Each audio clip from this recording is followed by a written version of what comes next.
Hello বন্ধুরা, কেমন আছেন? আশা করছি ভালোই আছেন। আমার কুকিং ফর ইউ চ্যানেলে আপনাদেরকে জানাই স্বাগত। আমি আজকে স্টিলের গ্লাসে ভাপা পিঠা তৈরি করব। চালের গুঁড়া ছাড়াই আমি এই পিঠা তৈরি করব। আশা করছি আমার আজকের এই ভাপা পিঠার রেসিপিটি আপনাদের কাছে অনেক ভালো লাগবে। যদি এই রেসিপিটি ভালো লেগে থাকে তাহলে প্লিজ একটা লাইক করে দেবেন আর আমার চ্যানেলটাকে সাবস্ক্রাইব করে দেবেন।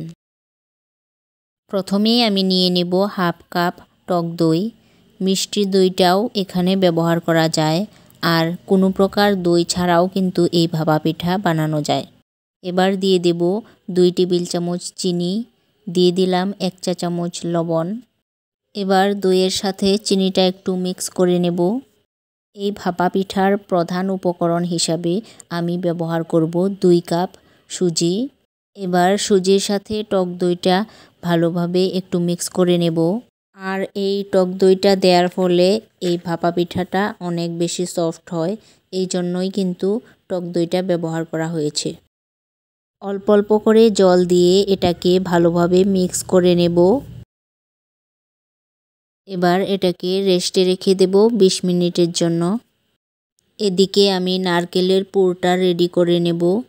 আমি এখানে নিয়ে নিলাম কোরানো নারকেল, আর দিয়ে দেব আমি গুড়।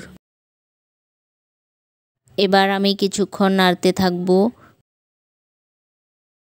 গুড়টা গলে গিয়ে যখন আঠালো একটা ভাব চলে আসবে তখন আমি নারকেলের পুরটা নামিয়ে ঠান্ডা করে নেব।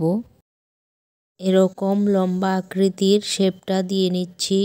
যেহেতু আমি দুটো ভাপা পিঠা তৈরি করব তাই আমি এরকম দুটো বানিয়ে নিয়েছি। এদিকে আমার 20 মিনিট হয়ে গেছে। 20 মিনিটে সুজিটা খুব সুন্দরভাবে ফুলেছে। এই পিঠার ডোটা পাতলা হলে চলবে না, একটু ঘন হতে হবে। এবার এখানে দিয়ে দিলাম 1 চা চামচ বেকিং সোডা। বেকিং পাউডারটাও এখানে ব্যবহার করা যায়। বেকিং পাউডারটাও ভালো করে মিক্স করে নেব। পিঠার ব্যাটারটা এরকম একটু ঘন হতে হবে। এখানে আমি দুটো গ্লাস নিয়ে নিয়েছি, যেহেতু দুটো পিঠা আমি তৈরি করব। এবার আমি গ্লাসে ঢেলে দিচ্ছি। গ্লাসে অর্ধেকের থেকে একটু বেশি বাড়িয়ে দিলেও সমস্যা নেই। এবার সেই যে আমি নারকেলের পুরটা রেডি করে রেখেছিলাম সেটা ঠিক মাঝ বরাবর আমি দিয়ে দিচ্ছি। ব্যাটারটা যদি পাতলা হতো তাহলে কিন্তু এই নারকেলের পুরটা সেট করতে পারতাম না। এবার আমি একটা পাত্রে জল নিয়ে নিয়েছি।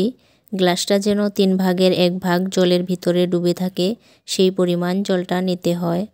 চুলায় বসিয়ে ঢাকনা দিয়ে দিলাম। এবার 20 মিনিট জাল করব। জলটা খুব ভালোভাবে যখন ফুটে আসবে তখন চুলার আঁচটা একটু কমিয়ে দিয়েছি যাতে গ্লাসটা পড়ে যাওয়ার কোনো সম্ভাবনাই না থাকে। 20 মিনিটে ভাপাগুলো খুব সুন্দরভাবে হয়ে গেছে। ভাপাগুলো ফুলে একেবারে গ্লাস ভর্তি হয়ে গেছে। এবার এটা ছুরির সাহায্যে একটু ছাড়িয়ে নিয়ে গ্লাস থেকে বার করে নেব। গ্লাসে আমি একটু তেল ব্রাশ করে নিয়েছিলাম যাতে ভাপাগুলো খুব সহজেই বেরিয়ে আসে। এবার আমি কেটে নেব। পিঠাগুলো এতটা সফট হয়েছে আমার কাটতেও ভয় করছে যেন ভেঙে না যায়।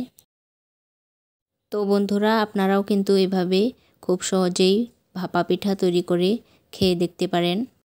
খুব সহজেই কিন্তু এইভাবে একটা বা দুটো পিঠে তৈরি করে অনেকজন খেতে পারবেন। পিঠাগুলো দেখতে যতটা লোভনীয় হয়েছে আর খেতেও কিন্তু খুবই দারুণ লাগে। তো বন্ধুরা, আজ এই পর্যন্তই। আবার চলে আসবো নতুন কোনো এক ভিডিও নিয়ে। ভালো থাকবেন, সুস্থ থাকবেন। ধন্যবাদ।